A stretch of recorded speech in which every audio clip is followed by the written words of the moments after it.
Hey everybody, good evening. It is about 8:30 almost. And this is a bit of a response. As you can see, it says response to Nostalgia Critic, J.O. or whatever her name is up there, and AniMat. Now, it's two separate responses in one. First of all, let's talk about my response to Nostalgia Critic and J.O. or Doug Walker and Hope Chapman.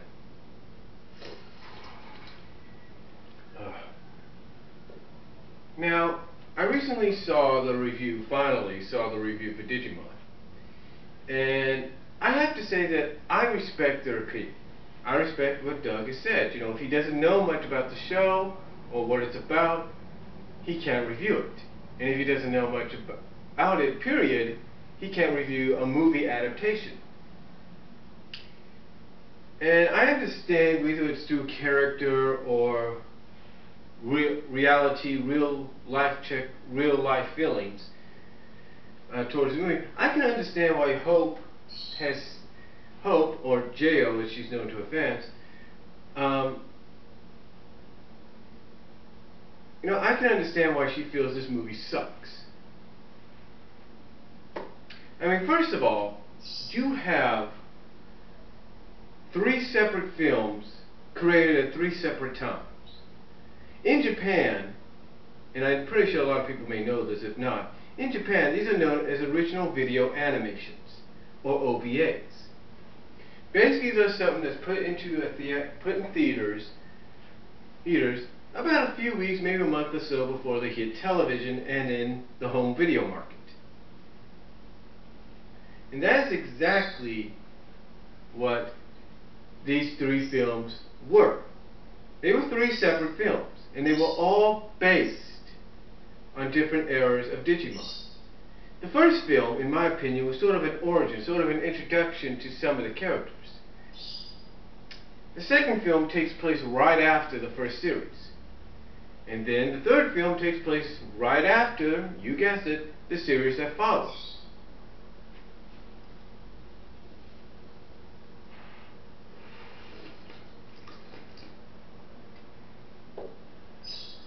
Now, to kind of say that this movie sucks because of these reasons is an understatement. I mean, I can understand a lot of people have a dislike about it, especially the way it's constantly edited in some people's eyes, and also the fact that it doesn't matter if it's a VHS, Blu-ray, or DVD, or digital copy, you're always going to start the damn thing off with Angela Anaconda. Why in the world they would put that there is a question I've been asking myself for the past decade.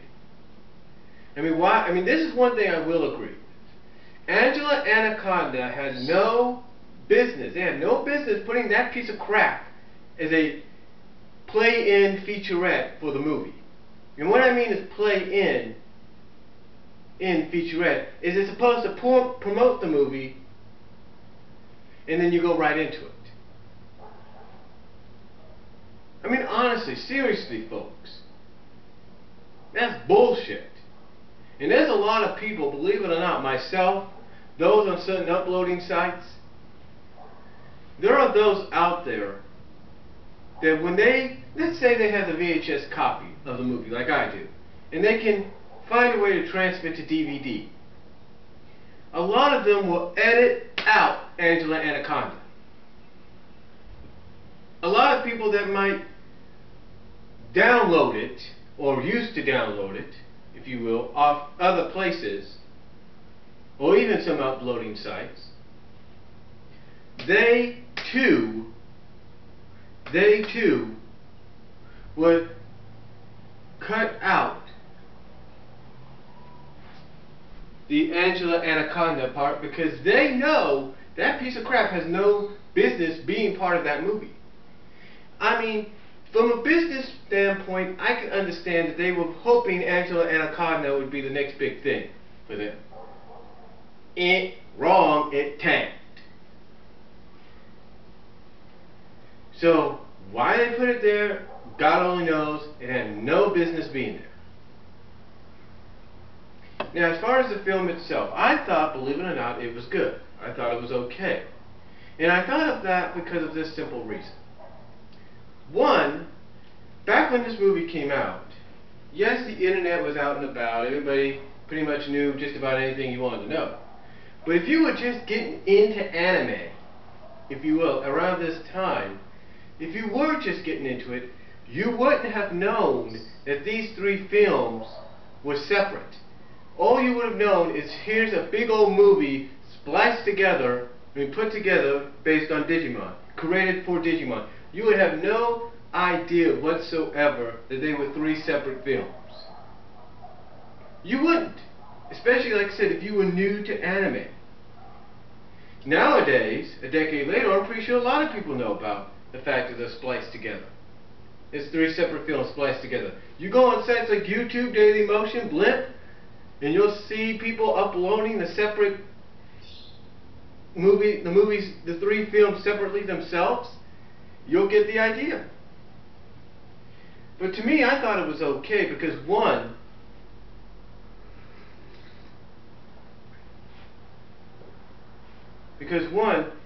it is what it is. And for at the time, like I said, at the time, anime was just coming into being here in the U.S., really booming, if you will. The boom was really starting to take off at that time. But a lot of people that didn't know much about anime had no idea that this was three separate films in one.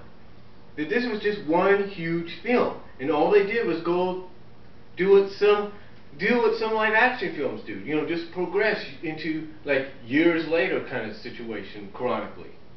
So, to me, I thought it was okay. And again, I understand where Hope and Doug come from, and even those that agree with them come from. I get it. And the one thing I really agree with is they shouldn't have put Angela Anaconda anywhere near that thing. No way. I mean, if they knew that damn show was going to tank, they shouldn't have even used it to promote it. I mean, if I'm the people that own the rights to Digimon right now, and I want to re-release this thing on DVD again or on Blu-ray, I would edit out that Angela Anaconda shit and be done with it. And just let the movie play itself. That's the way I look at it, folks. That's the way I look at it. Now, that's my response to Doug and Hope's review of Digimon last week. As far as AniMat goes, in his top 10 worst live action adaptations of cartoons, or whatever he calls it, some of them I do agree with you with. I mean, Rocky and Bullwinkle, I thought it was okay. I mean, I was actually intrigued that they were doing it. But, no. You can't do something like that with Rocky and Bullwinkle. I mean, yes, you got some great actors, and yes, there's funny moments. I get that. But the thing is, you don't do an adaptation of Rocky and Bullwinkle like that. What you do is you try to make it close to the cartoon series, but not go in a direction that you've done. Now, Bratz being the #1 pick that you made, I will say this. Bratz is annoying.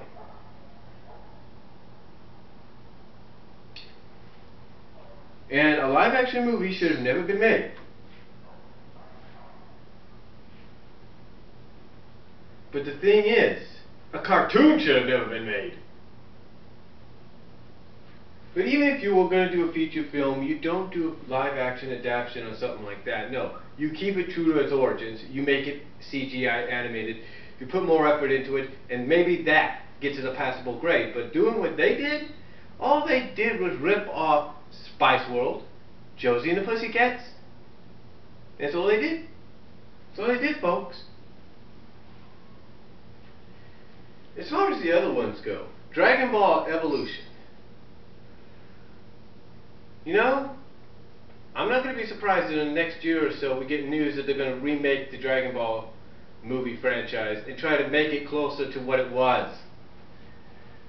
Because this, I understand that art directors and writers want to keep it close to reality, make it more reality based with fantasy.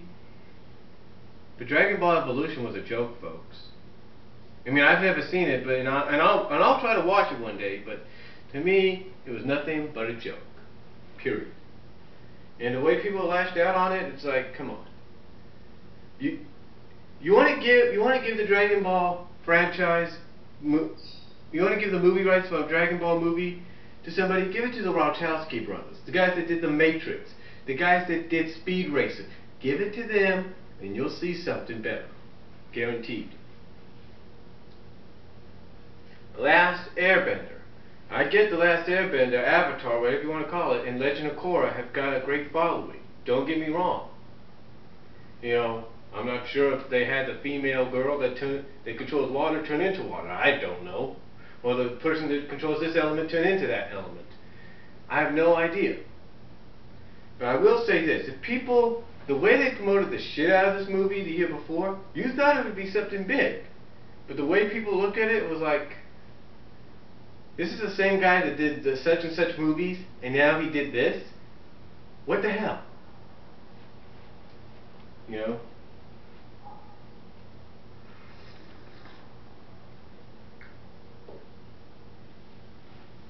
You know, I can understand people's gripes on that. But the thing is, AniMat, and you know this as well as anything, it's all about the right director and the right writers. That's all it is. You get the right people behind it, and you'll have something truer to the source. Now, I can understand maybe your frustration with the Transformer live-action films, especially the second one. But you know what? You got to give them a chance. You got to give them a chance. They're trying to give fans what they want. Every film, they're trying to give fans different kinds of characters. There will be something that they could talk about. So, you know, characters they'll remember. So you got to give them credit for trying to at least give the fans what they want. I can understand, and that you don't like the fact that in the middle of the second film, Optimus Prime was killed off the way he was before he was revived towards the end. To me, as much as I hate to say this, I think that was a bit of a nod to the animated film. Just like they had him say certain lines, him and Megatron say those lines that they did in the animated film, before, in the live-action film that they said in the animated film before the battle. So, again, I understand you may not like maybe the second one and the three, but you got to give it a chance. And with the fourth one probably being made real soon, you never know what could happen next.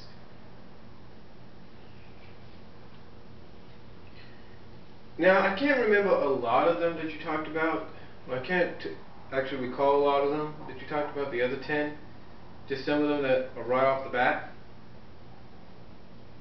You know, I understand Yogi Bear you may have a bit of a problem with and all that. But Yogi Bear to me was okay. I mean, you can't ask for much. Now you might say, why would they give Ranger Smith a love interest and Yogi's supposed to have a love interest? Well, that may come into play with the second film, believe it or not. Now as far as Alvin and the Chipmunks go and the Squeakquel, which is another one you mentioned, I can understand your frustration with that. And I can understand your frustration of them just dropping Chibettes right into the movie with, like, here's FedEx, here's your Chibettes. Here's the thing. Cindy Bear was supposed to be in the original Yogi. Didn't happen, probably planned for the second. Chibettes, same way, but they ended up in the second. That's why these movies get made.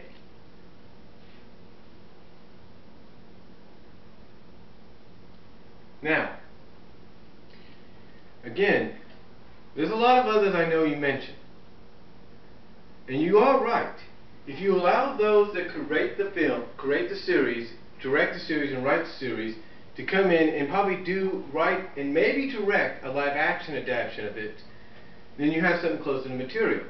But it's not just that. You need somebody that's going to understand the fan base. You need somebody that's going to say, okay, let's make it as close to what they want as can be. Because you do have to understand, whether these are your real feelings or not, that what they're doing sometimes is what they feel is the best way to do it. And sometimes the way they do certain things is to make it very realistic. So, That to me, AniMat, is why some of the films that I mentioned that were on your top 10 list were done the way they were done. One, to make it very realistic, and also to kind of cater to that fan base that said, will always be asking, where's this character, where's that character, what's next, kind of deal. So that is why we got the Squeakquel from Alvin and the Chipmunks. That is why we're probably getting Yogi Bear 2, because of all these different scenarios. Because everybody wants this and everybody wants that.